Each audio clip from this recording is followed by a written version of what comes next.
Shalom, everybody. Rabbi Edelstein here with this week's installment of Rabbi E in 3, brought to you as always by MEOR DC. Please find us on the web, MEORDC.com, or via Facebook at MEOR DC, and learn about our programs, and please be in touch.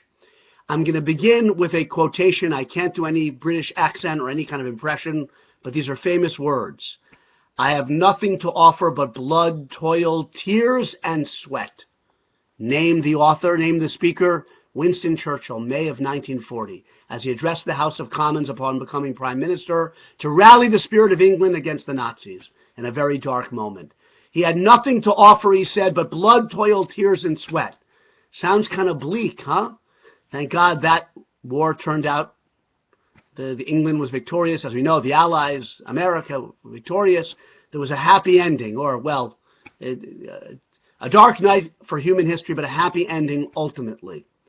Life, actually, Judaism teaches us, is closer to a struggle involving blood, toil, tears, and sweat than, say, a beach.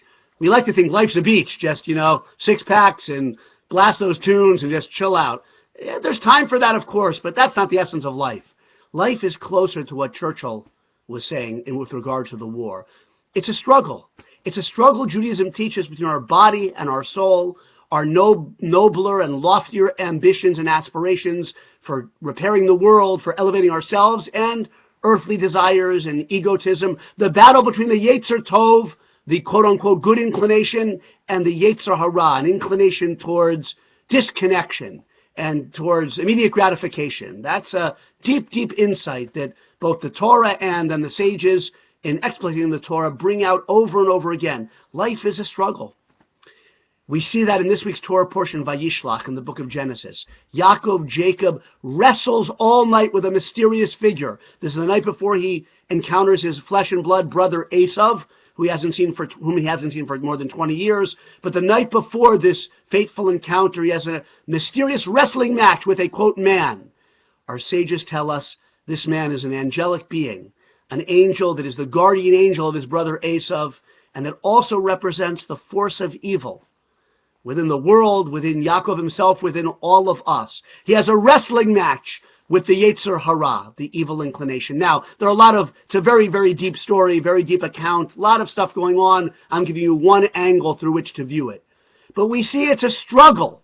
And at the end of the struggle, after which Yaakov comes out victorious, and in fact, this angel gives him a new name. Our name as a people, Israel, Yisrael. And that name has a connotation of victory. Because he says, before you have battled with the divine and with the human, and you have prevailed, because he battled with this angel, an angelic being, a divine being. Yisrael, Israel, is a name that suggests victory, but victory only after a struggle, a hard struggle with our own evil inclination, with our selfishness, with our egotism, with our laziness. Toil, blood, toil, tears, and sweat. That's what life is. Now, there's a lot of pleasure in our lives, and we have Shabbos every week to rest. That's a rest from the battle. But we should, I think, never lose sight that to achieve great things, we have to struggle against our lower selves. Life is more of a mountain than a beach. We got to struggle, but every week there's a Shabbos. There's more to say about this, but I got to go. Keep up the good fight. Israel, Yisrael, victorious, God willing. Good Shabbos.